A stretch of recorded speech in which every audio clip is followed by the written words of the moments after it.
নবী করিম সাল্লাল্লাহু আলাইহি ওয়াসাল্লাম ইরশাদ করেছেন, শবে কদরকে রমজানুল মোবারকের শেষ 10 দিনের বেজর রাতগুলোতে অন্বেষণ করো। রাসূলুল্লাহ সাল্লাল্লাহু আলাইহি ওয়াসাল্লাম ইরশাদ করেছেন, আল্লাহ তাআলা আমার উম্মতকে শবে কদর উপহার স্বরূপ দান করেছেন, আর তাদের পূর্বে আর কাউকে এই রাত দান করেননি।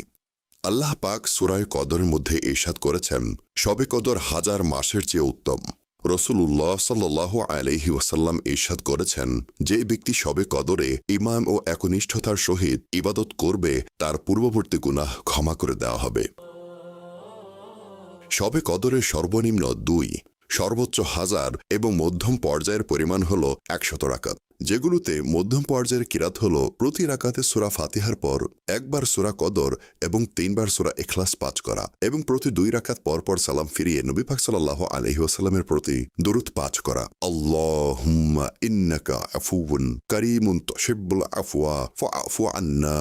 অনুবাদ: হে আল্লাহ, নিঃসন্দেহে তুমি ক্ষমাশীল, দয়ালু, তুমি ক্ষমা করাকে পছন্দ করো, তুমি আমার গুনাহগুলোকে ক্ষমা করে দাও। আল্লাহ পাক আমাদেরকে শবে কদর ইবাদতের মাধ্যমে অতিবাহিত করার তৌফিক দান করুন। আমিন।